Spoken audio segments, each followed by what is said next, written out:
그럼 올해는 금리가 상승을 멈추고 이제 더 이상 상승하지 않는다는 사실만으로도 주가가 올라갈 수 있는 요인이 된다라는 얘기를 설명드리려고 써보지 못했기 때문에 어쩌면 인플레이션이 과다하게 나타났거든요. 그러니까 이번 침체장은 양상이 다를 거라는 거를 저는 주장하고 싶은 거죠. 사실은 요즘 많은 분들이 침체 예상 얘기를 듣다 보니까 23년도 암울하지 않을까라고 생각을 하시는데, 먼저 드리고 싶은 말씀은 침체가 주가 하락을 의미하지는 않는다.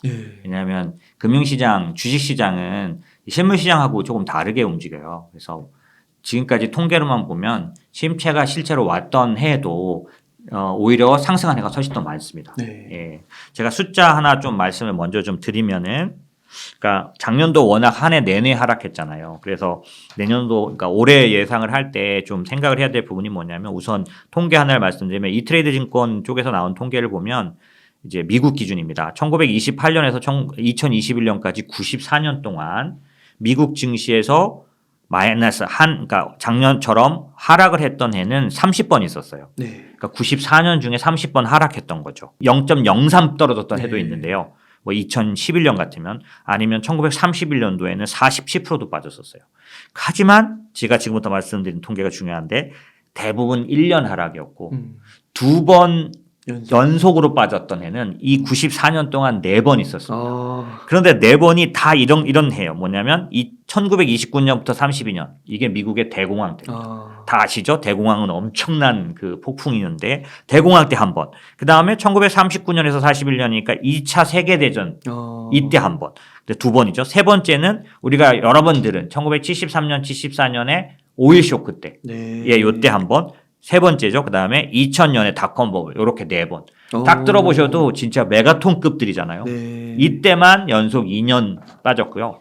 이 94년 중에서 4번 빼고는 1년 하락하면 그 다음에 상승률은 오히려 훨씬 더 높았다. 그렇구나. 네, 굉장히 많이 오른 해가 많았습니다, 사실은. 그러니까 그거를 참고를 하셨으면 좋겠고, 하나 더 첨부해드리면, 작년도 장이 약세장이었는데, 확실한 약세장이었는데, 왜냐하면 S&P 500 기준으로 한 20% 빠졌고요. 연말 기준으로 하면 그래도 올라온 게 마이너스 20%였고, 나스닥 기준으로는 35% 정도, 38%까지 정도 하락했었거든요.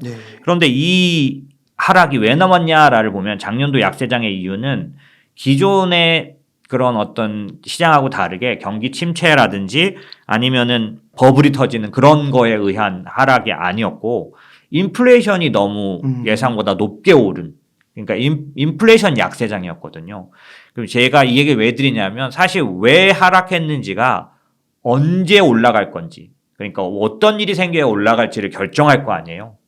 그런 것 때문에 작년에 하락 요인을 아는 게 필요한데, 사실은 인플레이션 하락장이었기 때문에, 인플레이션 하락장의 특징이 뭐냐면, 연속 2회 하락한 장은 한 번도 없습니다. 그건 조금 이따가 이제 말씀드릴 때 인플레이션 하락장은 왜 연속 내릴 수 없는지 그 부분을 지금 앞에 말씀드린 데이터의 그 근거와 연결로 말씀드리고 싶은 거예요. 지금 말씀해 주시죠. 그럴까요? 네, 그렇죠. 네.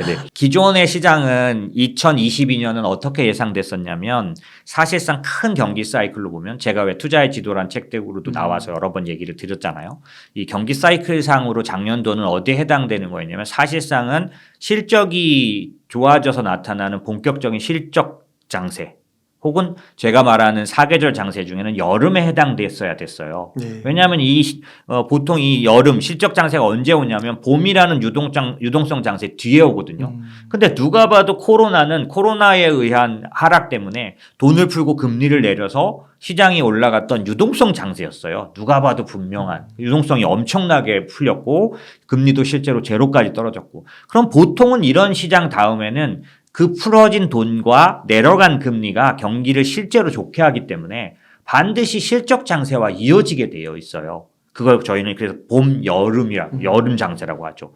그래서 수많은 사람들이 2022년을 여름으로 기대했는데, 실적 장세를 기대했는데 반대로 1년 내내 하락해버렸죠. 그러면 실제 특별하게 어떤 면이 달랐냐 하면, 실적이라든지 그 다음에 어떤 그런 유동성에 관련된 부분은 과거와 틀리지 않았어요. 다른 점이 하나 있다면, 인플레이션이 생각보다 너무 강하고 높게 올라왔다.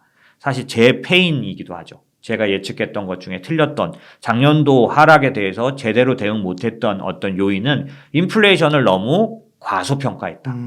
저 같은 경우에. 그런데 제가 인플레이션 과소평가한 이유는 연준을 따르는 사람이기 때문에 그래요. 작년도 22년도 1월 달에 그 FOMC 뭐 이런 연준 그 미국의 연준이 어느 정도 인플레이션 예상했냐면 작년 내내 금리를 한 번 정도나 올릴까? 네. 0.25 정도 한 번 올릴 거로 생각했었는데 아시다시피 작년에 3월부터 1년 내내 4.5%를 올렸죠.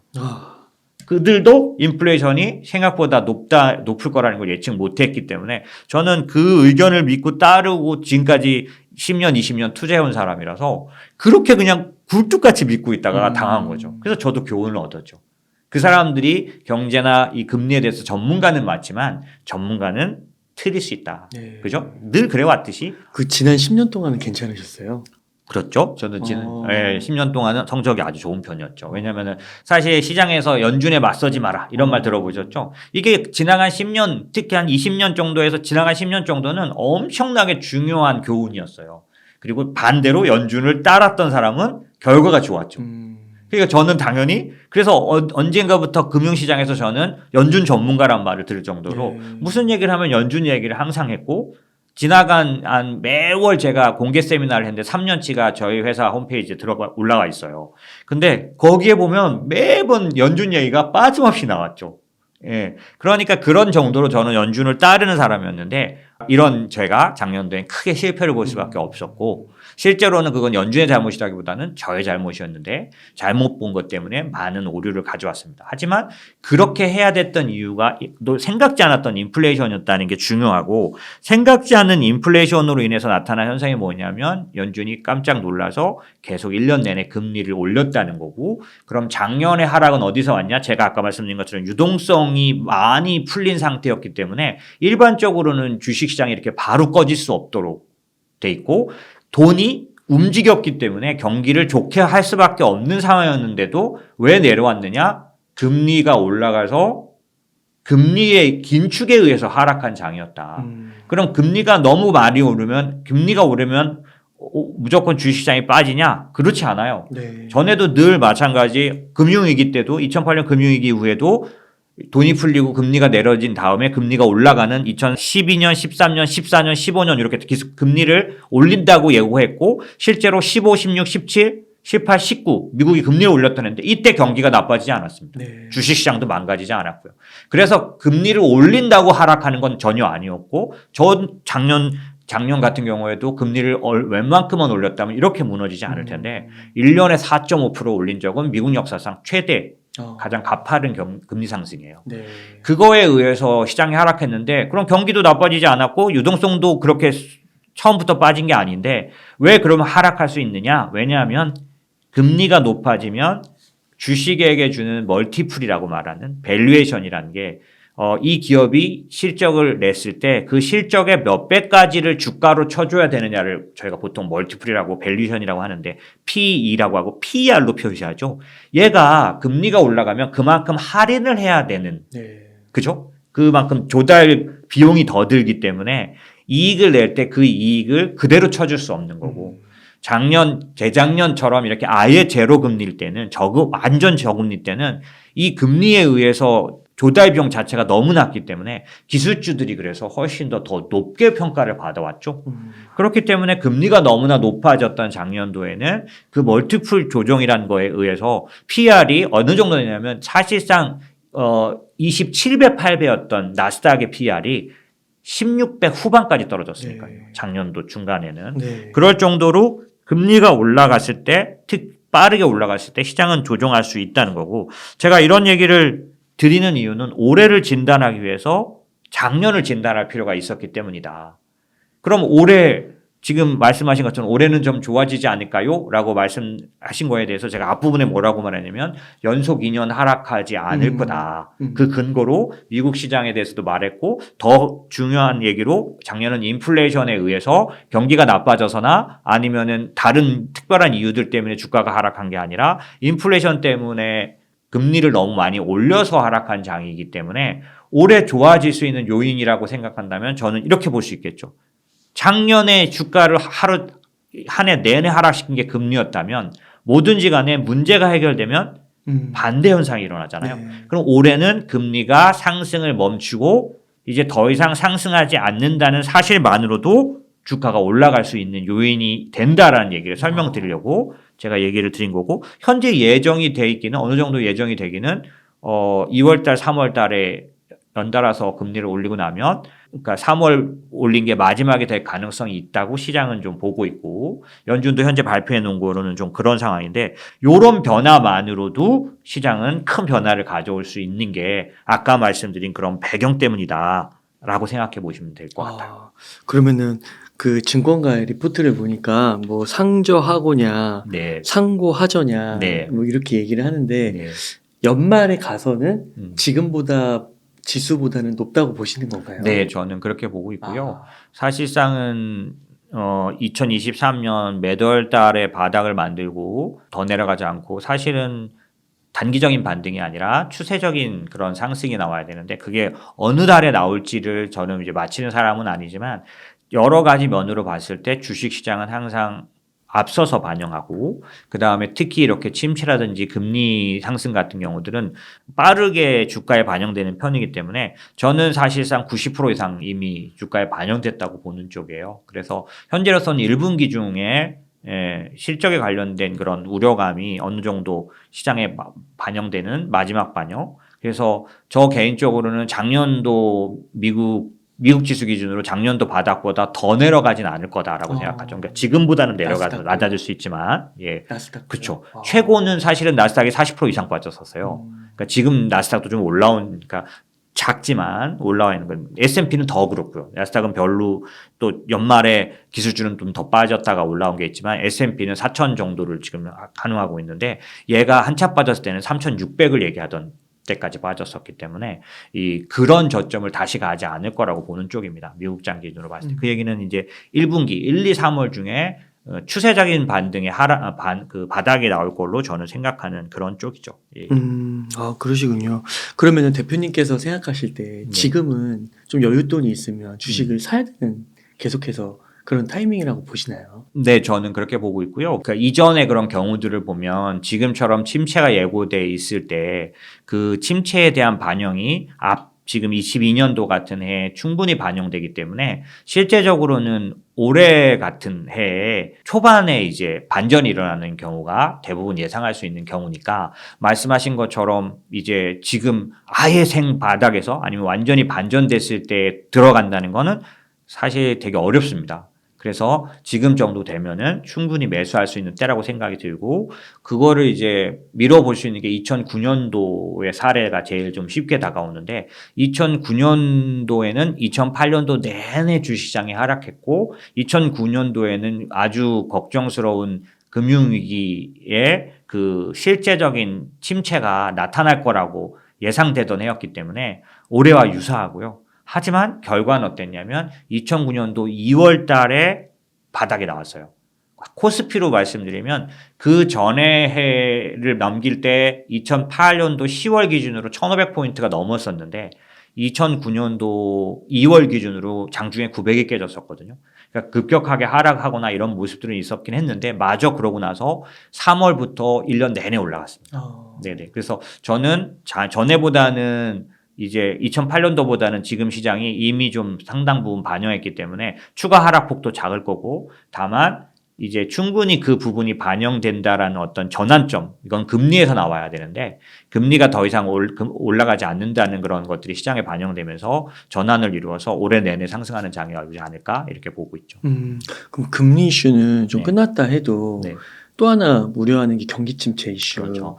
그래서 금리가 떨어지긴 하지만 네. 그래도 옛날처럼 저금리는 아닐 것이고, 네. 그다음에 소득적인 측면에서 네. 뭐 미국은 괜찮을 수 있지만 우리나라는 그 인플레이션만큼 임금 상승률이 못 따라가서 네. 뭐 모두가 가난해진다 뭐 이런 표현을 요즘 많이 쓰시더라고요. 네. 네. 그러면 그런 게 또 작용을 해서 네.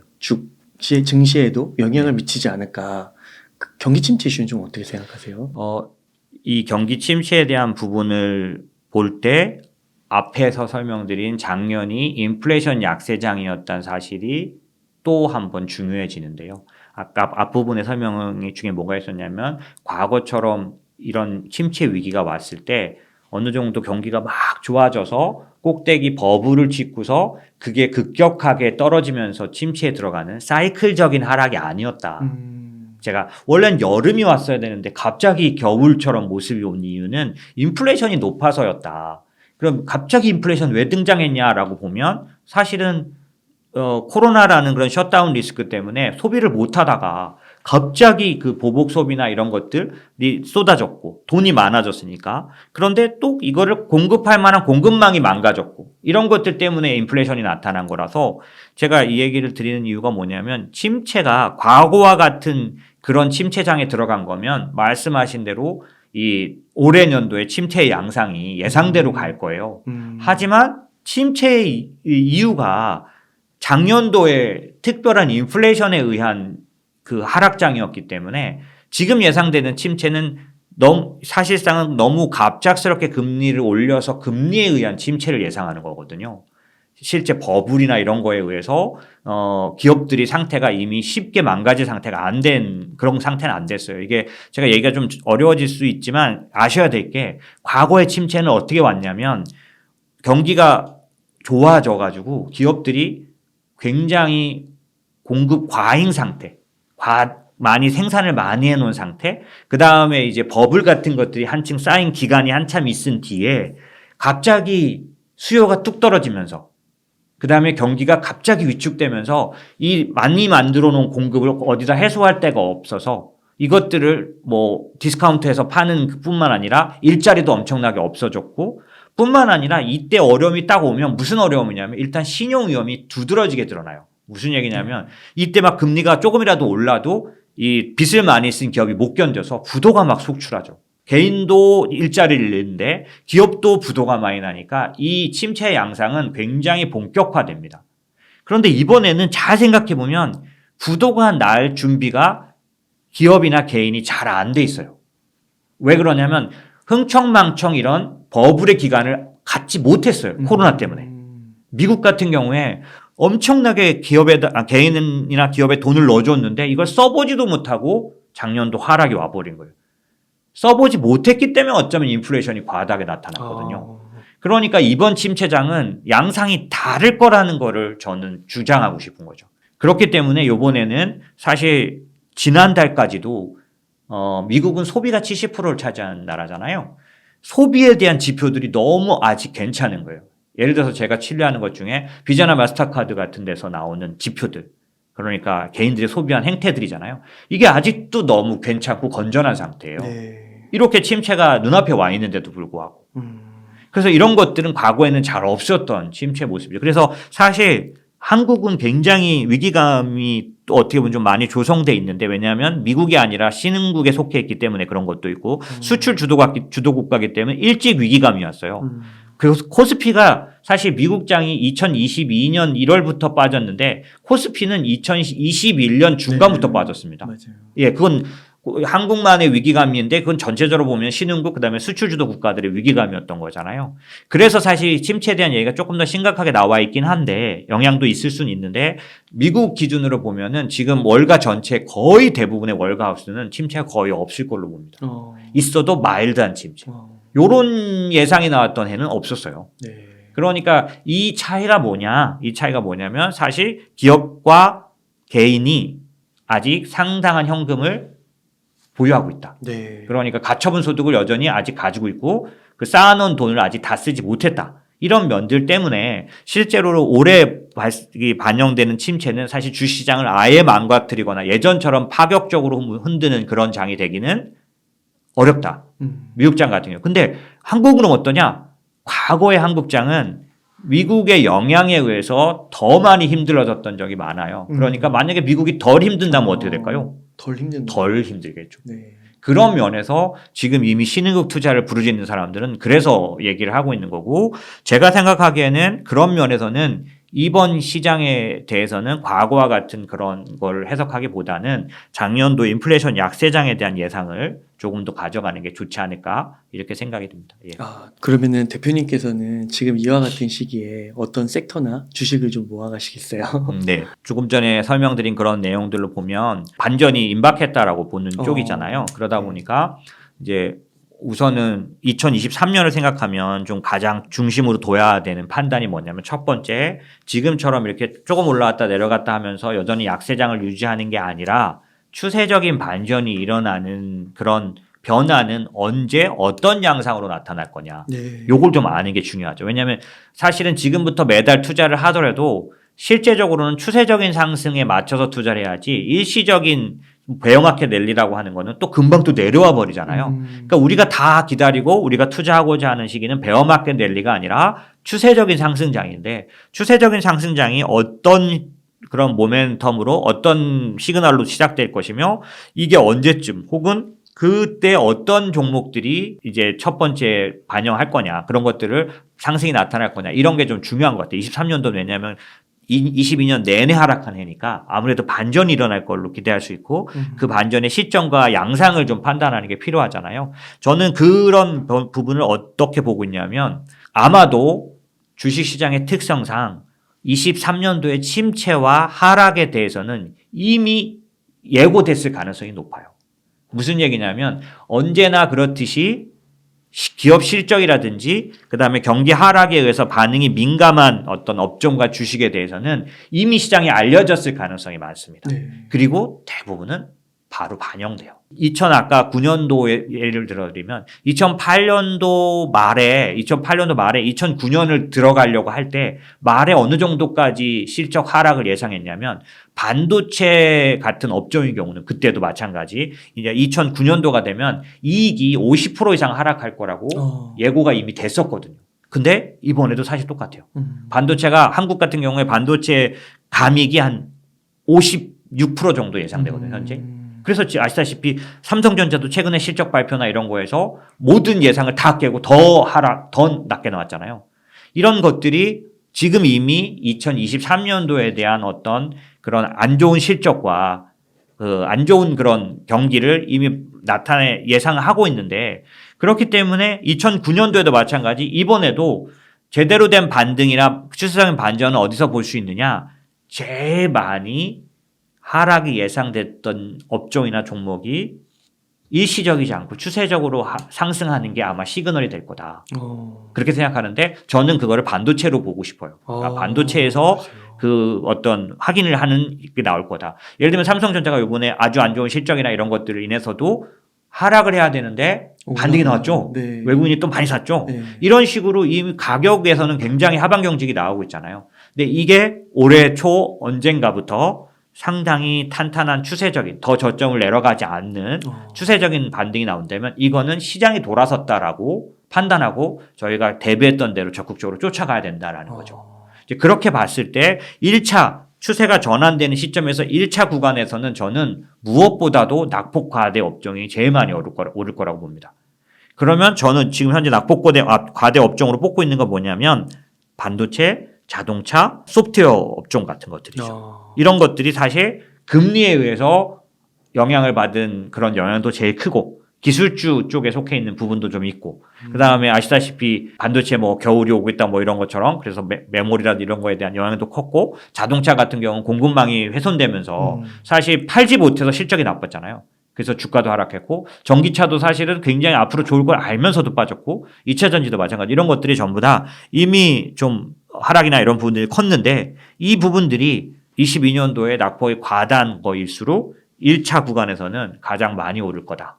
뭐 소프트웨어 업종은 아주 대표적인 업종이에요. 그래서 이런 것들이 반등이 나올 거라고 보고 중요한 건 이제 그 1차 반등 구간에서 다 같이 어느 정도는 오르는 구간이 나오겠지만 그 다음에 1년 내내 그 이후에 1년 내내 오르는 그런 추가적인 상승 이게 이제 중요한데 저로서는 갑자기 이 40년 만에 나타난 인플레이션 숫자 그 다음에 인플레이션에 인한 금리 상승 이런 부분들이 어떤 좀 결과를 가져올 거라고 보냐면 1차 반등 구간에서는 무조건 낙폭 과대한 기업들이 오르겠지만 종목 업종들이 오르겠지만 그 다음에는 변화된 세상을 좀 반영할 거라고 보거든요.